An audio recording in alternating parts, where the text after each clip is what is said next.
My name is Chef Fran. But first, give me a virtual hug by hitting the subscribe button. And in return, I will give you a new recipe every week.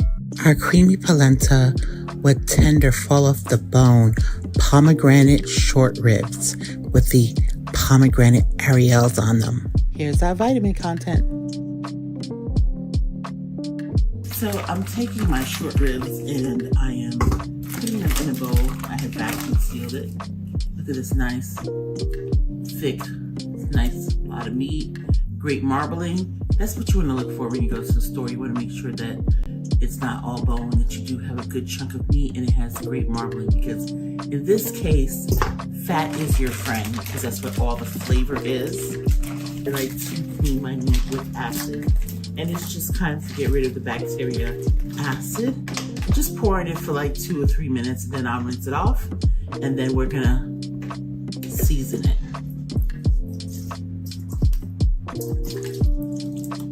So when this lemon juice is on it, I just kind of like rub it on it, just to kind of make sure it's like all on.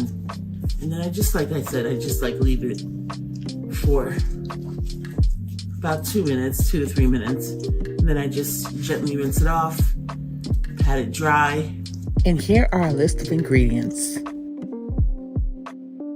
So I took a little olive oil, I've rinsed it off with the lemon juice, the acid I had on it. And I just put a little olive oil and I'm rubbing it on it, just so our seasoning that I'm gonna put can adhere. Because sometimes when you put the seasoning, it doesn't stay on. And then I have a little bit of Montreal seasoning that I'm gonna put on it, and a little bit of Cajun seasoning. So just to turn over all the sides, just a little seasoning. Just continue this process. Same thing, just turning on each side of it to add a little bit of that Cajun flavor.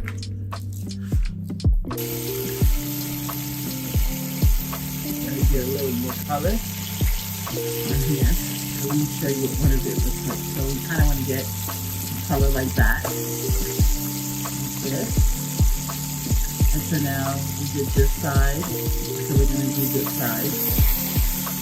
That piece here. So we're going to add our liquids to our Instapot, such as our wine. I like Marsala, you can use red wine. Our beef broth. Gotta have our pomegranate juice. Low sodium soy sauce. So I'm putting my short ribs in the Instapot.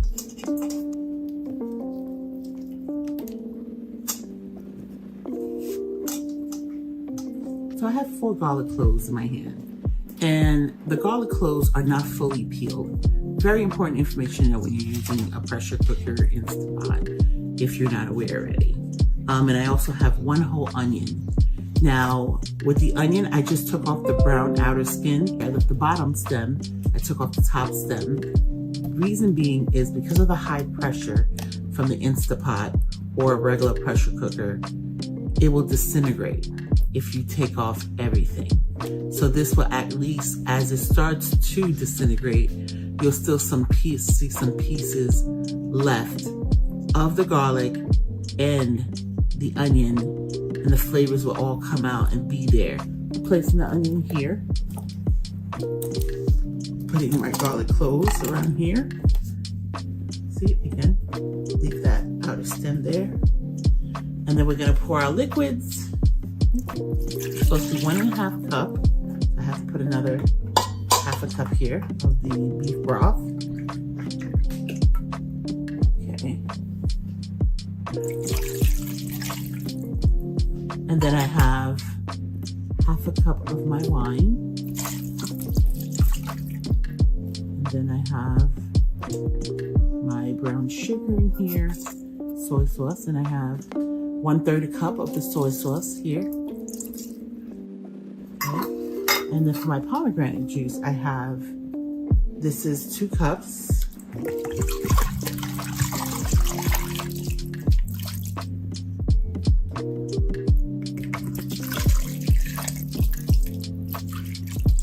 That's 2.5 cups. And we kind of want to make sure that all of our things are fully covered in our pressure cooker for 35 minutes on high. Now our short ribs are all done. Now that's the thing though, there is a lot of fat, which we will take care of and remove. I have a special equipment. Look how tender this is. You're shredding it. You can make yourself some sliders with the short ribs, the way they're just shredding right off. Or you could just put it shredded like that on your meal. Look at this, I just want you to see how easy and how tender this was. This is our garlic. Remember I told you about, see how it started to disintegrate? This is why I did not take the skin off. Because had I taken the skin, it would be no garlic there now. We're making our veggies for our polenta and short ribs. So in our pan, we have some onions, olive oil, butter, and some red bell peppers. And once this kind of the onions are translucent and the bell peppers soften, we're gonna add our spinach. And so I have my spinach in here, which as we know, spinach literally cooks down to nothing when it starts wilting away. But it's good enough for our polenta. So I'm just adding my little Himalayan salt. And I added some black pepper before. And we are done. Our veggies are all cooked up. So now we're making one of the stars of this main event attraction, the polenta.